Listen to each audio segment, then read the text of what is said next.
그들의 조상을 따라 집에 어른은 이러하니라. 이스라엘의 장자 루벤의 아들은 한옥과 발루와 헤스본과 갈미니, 이들은 루벤의 족장이요. 시므온의 아들들은 여무엘과 야민과 오학과 야긴과 소알과 가나안 여인의 아들 사울이니, 이들은 시므온의 가족이요. 레위의 아들들의 이름은 그들의 족보대로 이러하니 게르손과 고핫과 무라리요. 레위의 나이는 137세였으며 게르손의 아들들은 그들의 가족대로 림니와 시므이요. 고핫의 아들들은 아므람과 이스알과 헤브론과 우시엘과 고핫의 나이는 133세였으며 무라리의 아들들은 마흘리와 무시니, 이들은 그들의 족보대로 레위의 족장이요. 아므람은 그들의 아버지의 누이 요게벳을 아내로 맞이하였고 그는 아론과 모세를 낳았으며 아므람의 나이는 137세였으며 이스알의 아들들은 고라와 네벡과 시그리요. 우시엘의 아들들은 미사엘과 엘사반과 시드리요. 아론은 암미나답의 딸 나손의 누이 엘리사바를 아내로 맞이하였고 그는 나답과 아비후와 엘르아살과 이다마를 낳았으며 고라의 아들들은 아슬과 엘가나와 아비아삽이니, 이들은 고라 사람의 족장이요. 아론의 아들 엘르아살은 부디아엘의 딸 중에서 아내를 맞이하였고 그는 비니아스를 낳았으니, 이들은 레위 사람의 주상을 따라 가족의 어른들이니라. 이스라엘 자손을 그들의 군대로 애굽 땅에서 인도하여라 하신 여호와의 말씀을 받은 지는 이 아론과 모세요. 애굽 왕 바로에게 이스라엘 자손을 애굽에서 내보내라 말한 사람도 이 모세와 아론이었더라. 여호와께서 애굽 땅에서 모세에게 말씀하시던 날에 여호와께서 모세에게 말씀하여 이르시되, 나는 여호와라. 내가 내게 이르는 바를 너는 애굽 왕 바로에게 다 말하라. 모세가 여호와 앞에서 아뢰되, 나는 입이 둔한 자니오니 바로가 어찌 나의 말을 들으리까.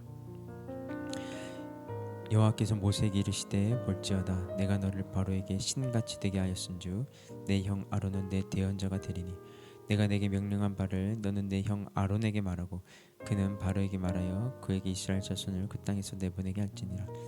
내가 바로의 마음을 완악하게 하고 내 표징과 내 이적을 애굽 땅에서 많이 행할 것이나 바로가 너의 말을 듣지 아니할 터인즉 내가 내 손을 애굽에 뻗쳐 여러 큰 심판을 내리고 내 군대 내 백성 이스라엘 자손을 그 땅에서 인도하여 낼지라.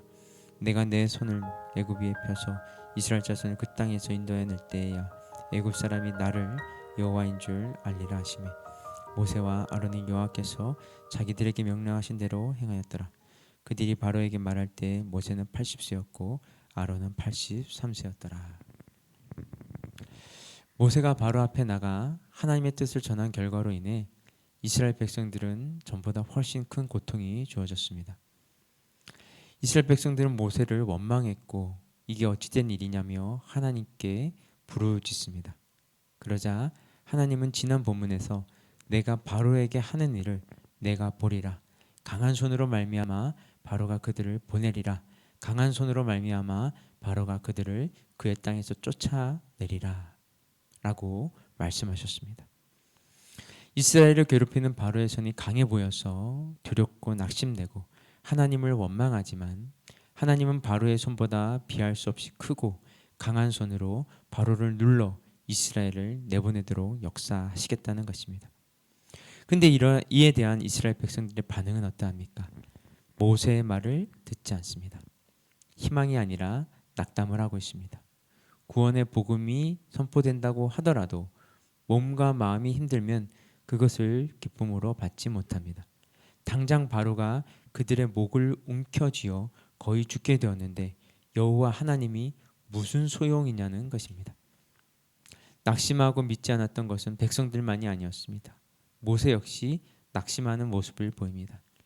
하나님께서 첫 번째 사역에서 실패를 하고 백성들에게 원망을 받으며 시대에 빠진 모세에게 다시 나는 여호와이니라고 말하시면서 바로 앞에 담대히 나갈 것을 명하시지만 그런 하나님의 격려를 받고서도 모세는 거듭 나는 입이 둔한 자라고 하면서 자신의 무능력을 호소하며 주저앉고 있습니다. 내가 입이 둔하여서 이스라엘 자손도 설득 못하는데 어떻게 바로를 설득할 수 있겠느냐는 것입니다. 모세가 하나님의 명령을 바로에게 전하였을 때 바로가 거절한 5장의 사건은 모세에게 큰 좌절감을 심어주었습니다. 내가 부족해서 바로를 설득하지 못하고 실패했구나라고 생각했던 것입니다. 입이 둔하다고 좌절하고 낙심한 모세를 향한 하나님의 답변은 무엇입니까? 모세를 아주 유창한 웅변가로 바꿔주셨습니까? 하나님은 갑자기 이스라엘의 족보를 말씀하십니다. 이유가 무엇일까요? 이때를 위해 아론을 예비했다는 것입니다. 본문의 족보는 사실 레위의 족보입니다. 이스라엘 12지파를 모두 언급한 것이 아니라 루벤, 시므온, 레위만을 언급합니다. 야곱이 레아를 통해 낳은 삼형제입니다.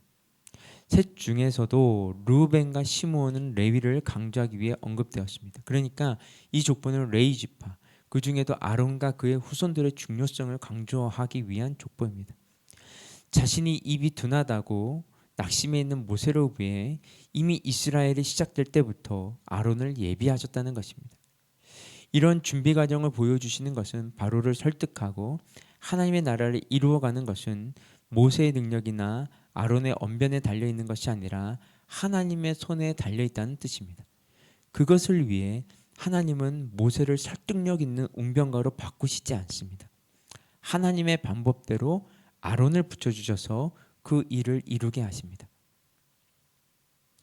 모세가 말을 잘한다고 바로가 이스라엘을 해방시키는 것도 아니고 모세가 말을 못한다고 해서 바로가 완악해지는 것이 아닙니다. 그것은 하나님의 영역입니다. 우리가 말을 잘한다고 사람들이 복음을 받아들이는 것도 아닙니다. 우리가 입이 둔해서 사람들이 복음을 거절하는 것이 아닙니다. 사람들이 복음을 듣고 하나님께 돌아오는 것은 우리가 조리 있게 전도를 잘해서 그런 것이 아니고 하나님이 역사하셔서 그런 것입니다. 하나님은 하나님의 일을 하실 때 우리의 약점을 다 제거하시고 탁월함만을 사용하시지 않습니다. 하나님은 모세의 부족함을 그대로 두시고 아론을 곁에 세우셔서 하나님의 일을 이루어 가십니다. 오히려 그 약함을 통해서 교만해지지 않고요. 항상 깨어있게 하시고 기도하게 하시고 하나님만 의지하게 하시는 것이죠. 모세가 여전히 입이 둔한 자로 남아있는 것이 하나님의 은혜인 것처럼 우리에게도 답답한 현실과 나의 부족함과 그런 모자람과 연약함이 하나도 사라지지 않고 그대로 있는 것은 은혜인 경우가 많습니다. 하나님은 모세와 아론을 사용하셨습니다. 분명한 것은 모세가 이스라엘을 구원한 것이 아니라는 사실입니다. 우리의 부족함과 약함을 통해서 오히려 하나님의 능력과 은혜가 더욱 크게 나타나는 것이죠. 함께 기도하시겠습니다. 하나님, 여호와라는 하나님의 이름을 더 잘 알아가며 날마다 그 이름을 찬송하며 살아가게 하시옵소서. 비록 우리가 약해도 부족해도 하나님께서 그 약함을 사용하셔서 구원의 역사를 이루어 가신다는 것을 잊지 않게 하여 주시옵소서. 우리의 삶이 세속의 능력으로 채워지는 것을 기뻐하지 않고 하나님의 능력으로 하나님의 사랑으로 채워가는 것을 기뻐하는 예배의 삶이 되게 하여 주시옵소서. 이 모든 말씀 예수님의 이름으로 기도드렸습니다. 아멘. 우리 계속해서 개인 기도 제목 가지고 기도하며 나아가도록 하겠습니다.